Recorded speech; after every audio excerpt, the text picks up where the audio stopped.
Hello and welcome to another Olde Battle Labs hobby report. What I call it a report for. I'm looking at Moonstone again, clearly, as you can see from this picture in front of me.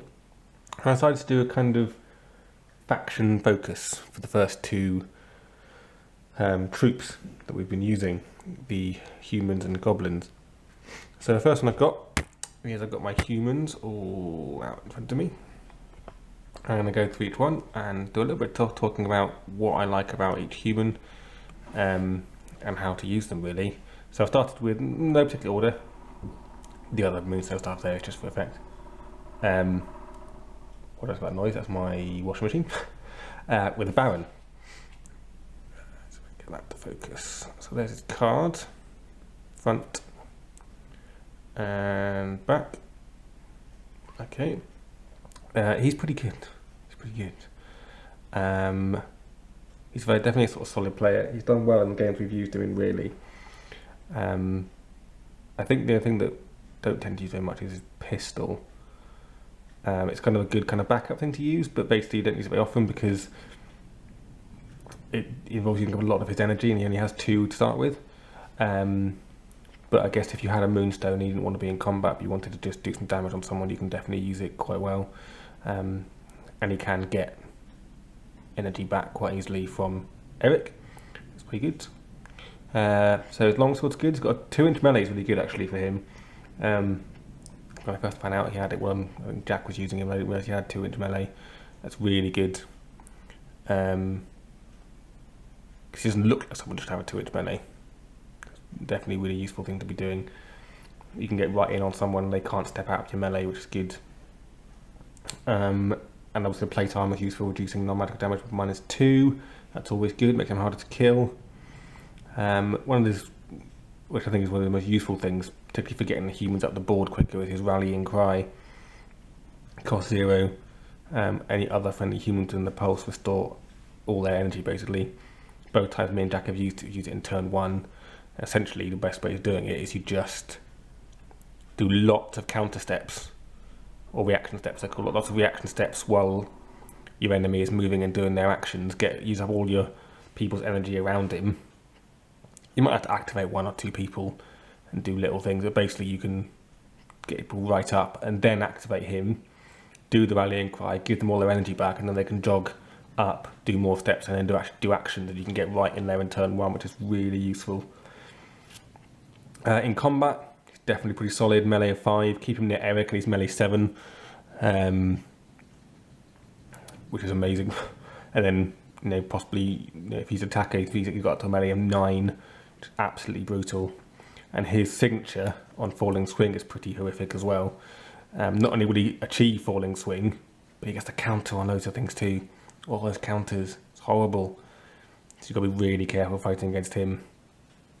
If he's got Falling Swing, it's a horrific thing to have. If you've got High Guard, you're probably alright, but yeah, everything else is horrible. So yeah, he's solid player. He's a good one. He's a good attacker, and he's also a bit of a support player, which is pretty good. You find that most players are either supportive or attacking, whereas he's got a bit of both. Next one's Quack. Focus. And here's the front and the back. So Quack, he's definitely the supporting character. Heals, messes up other people with blinding powder. We haven't used him too much at the moment. I think he's quite a solid player. Being able to give out +2 arcane stat is pretty useful, giving that to sort of the Friar or Flintlock or something is really good. Because Flintlock can find it hard to fire his musket. If someone's behind cover or they're a goblin, he's quite often only picking up 1 card, give him +2, and actually suddenly he's able to pick up 3, it makes it much more likely to get a good card. So that's really useful, I think. We haven't really used it as much as I think we could, but definitely useful thing to have. Heals obviously always good. The blinding powder is a bit mental, I reckon. Reduce target's melee and arcane by 2x to the end of the turn. If you pull a 3 out on that, they've suddenly got a melee of 1 and an arcane of 1. You can really mess up someone like Shabaroon with that, who relies on his arcane of 7. That's definitely really good. And his signature on low guard, clearly really useful. You just get him out of combat. With only melees that have 2, you might struggle, so you might want to be using energy to pull out extra cards, but definitely a useful thing to have. Get him out of there. They're definitely a supporting player. Can't really do any damage to anyone. Not really the point. And premonition I forgot to talk about. You can interrupt the action, which is pretty useful, but may not choose a new target. So yeah, he's definitely that kind of player that helps your guys out a bit, messes up them a little bit. Probably quite a good Moonstone carrier, because he's with his signature move, getting out of there quite quickly can be quite useful, and he's not going to be tied up in combat. One thing we've learned is you don't really want your combat troops with the Moonstones. You want them holding up the enemy while your Moonstone carriers leg it, essentially. So next round, Eric. Amazing. Ultimate supporting character. Was it going to focus? Come on, focus. There we go. Amazing supporting character. The best one of the best supporting characters, I reckon.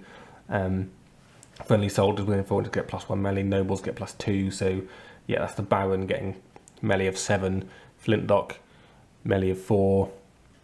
Doesn't affect Fritz, unfortunately. It's other friendlies. Doesn't affect him either. But definitely really fun. And the My Hero as well. Just he doesn't need the energy half time, so just give 2 to the Baron. So the Baron's got 4 energy and +2 melee. Is horrible. And just if he couldn't do anything else, he just goes and heals people too. So he is the ultimate supporting character. You want him sat just behind the Baron and Flintlock, really, keeping them together, a nice little group within 4 inches of him, all helping each other out, and it's absolutely brutal. Which I think you could see actually in that last game that we put up, is that the 3 of them together are horrible. They've just got so much melee and so much energy passing around. It's really hard. He's the one you need to target, actually, to get rid of. If you take him out of the team, it really weakens, well, particularly Flintlock and the Baron, obviously, but it can really weaken them, which is really useful. And then his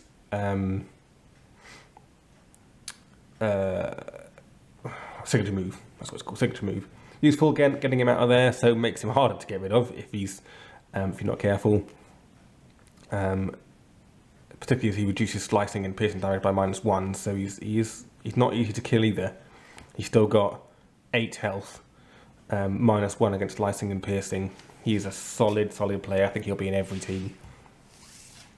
Friar, Fatty. Next, let's focus on that. There we go. I'm not going to hold these there too long. You can pause the video if you want to look at them carefully. Again, he kind of goes alongside the Baron, really supportive and yet also quite dangerous. Reduce impact damage by -2.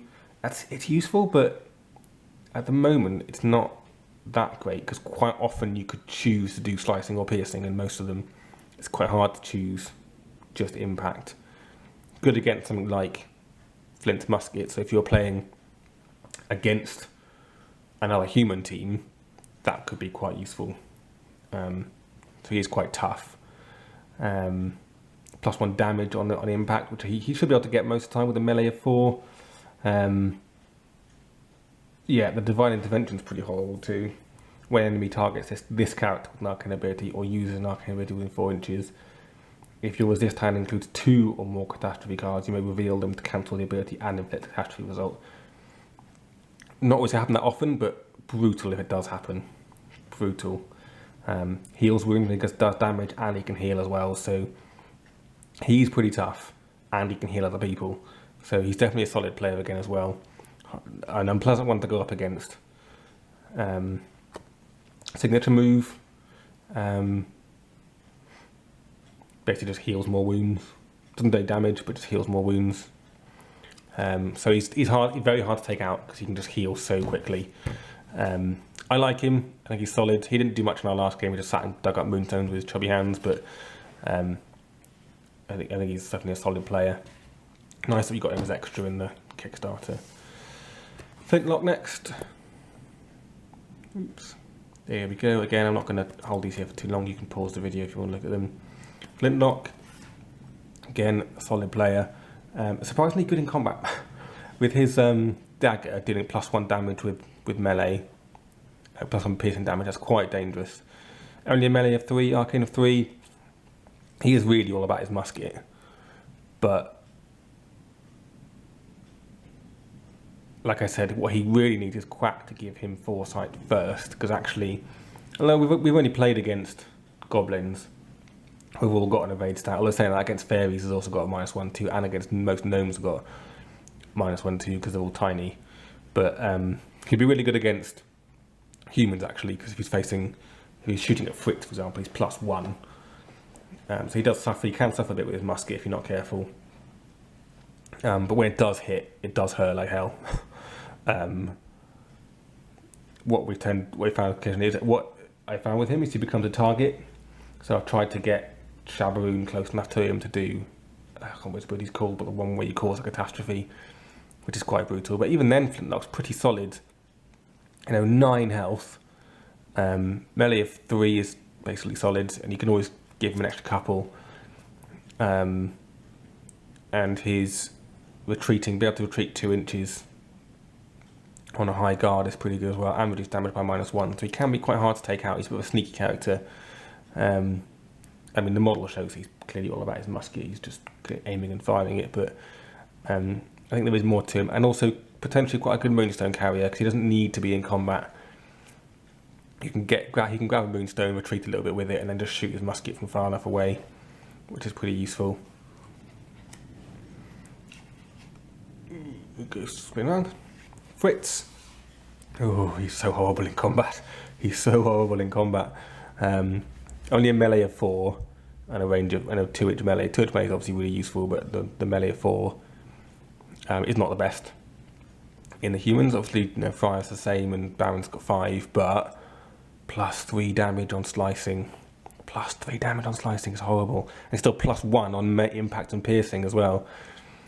In our last game, he killed Grub in 1 hit, and he managed to kill the midget in 1 hit as well.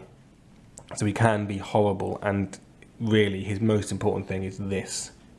Will it focus? There we go. Intimidate. Horrible. Only targets humans and goblins though, so he might not be as good against gnomes and fairies, but -2 arcane stat and gains protectable combatant.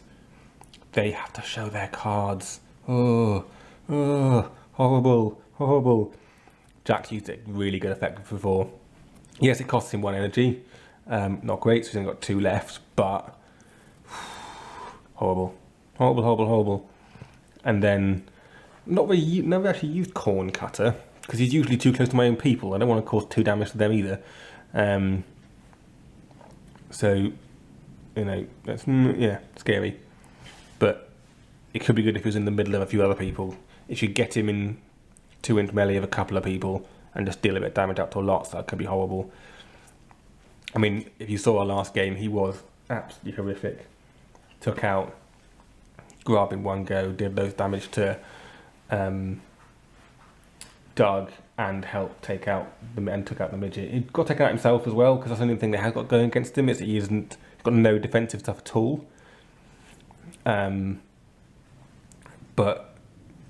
I think that's kind of what Jack was going for when he went in with the midget. Just actually, the midget might die, but if I can kill Fritz, that will help clear that out. So I think sometimes you've almost got to go in with a suicide charge or someone to just try and take out Fritz, because he's not tough. He's only got 8 health as well, which, if you get a good card selection against him, he'll just drop like a sack of bricks, really. Last of all, Agatha. Love Agatha. My favourite. Well, I'm going to show you this one. She's one of my favourite models I've painted in this range. Fritz is also quite popular, one of my favourites, so I'm going to see it focus. Oh, go on, focus. Silly thing. Go on, focus. Okay, one of my favourite models to paint. And it's a card. She's definitely a supporting character again. Dutch cover is really good. First time you soldier or mercy makes a melee attack, they gain an energy, so that's really good. It means Fritz can make an extra attack, or Flintlock can make an extra attack, or Eric can make an extra attack, because they gain that energy again, or step out of the way if they want to, so it's definitely good. Concealed Dagger again, +1 damage for piercing, +1 again for rising attack. She's definitely one who can help your team and mess up theirs. Enticing Offer is good. Move target directly forward towards this model. And then Drink Your Fill is obviously the one we use quite a lot. Lose energy, gain energy, evade stat increases. So yeah, I think she's an absolutely solid choice, and definitely a really good Moonstone carrier, because you don't want her in combat particularly, although actually her Hell Hat No Fury is quite good. Lots of counters, which is quite fun. Which is that side, so counters on almost everything. But she is about supporting you other people. She's kind of like Eric, that I think he's an absolutely solid choice, supporting everyone else in that team, particularly good with Fritz. Tend to have her with Fritz and Eric with Flintlock and the Baron.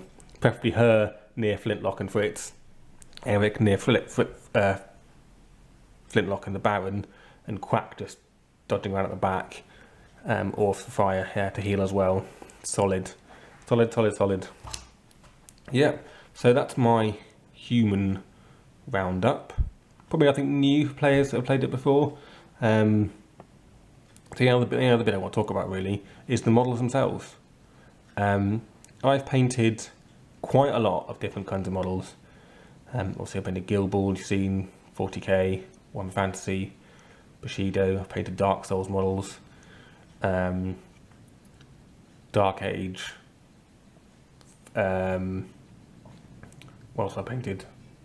Some War Machine stuff. I painted quite a lot of models. These have been some of my favourite models ever to paint. I might just zoom in a little bit if I can.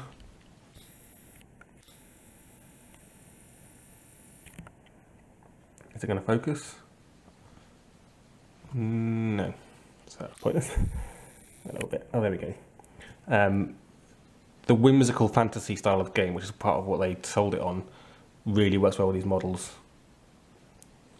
Baron, just with his fancy hat and everything. Quack looking pretty mad. He looks pretty insane. Got a weird monocle eyepiece. Is it going to focus? Try closer. Focus there? Nope. That's annoying. Monocle eyepiece. I might try to take some photos of these. Maybe Jack can put the photos over this bit. Because it's not focusing. But yeah, the models have been... What I really like about the models is they've got really nice detail, but not too much. I'm not going to name any games, but some games I've painted models for, and the models have got loads of extra belts and loads of little knives hanging off everything, and loads of little bits and pieces hanging all over the place on the models, and actually they wouldn't have that. I mean, Fritz, he's got a big sword, clothes, and a belt. That's it. The Friar, chainmail, and a big stick. And that's it. And it works. It works for the model. He's got a cloak on. He's got his little holy book. He's basically naked. I'm not sure he's supposed to be or not, but I painted him like that because it's funny. Agatha is just a bar lady, essentially. Just a bar lady. She's amazing. But it's not overly complicated. She's just wearing normal clothes and got a belt to hold it up. Carrying some beer with a hat on. That's it. And I like the fact that that's all it is. It makes them really fun to paint, not annoying, but still look absolutely amazing. Okay, so that's my roundup of humans. I'm going to do one of goblins. Here's the front. By the way, this artwork is amazing. This artwork's amazing. So pleased I got this. Oops, lost it. There it is. Love it. Love the artwork. Whoever did this, kudos to you. Amazing artwork. Okay, I'm going to leave it with that. Thanks a lot for watching, and see you next time.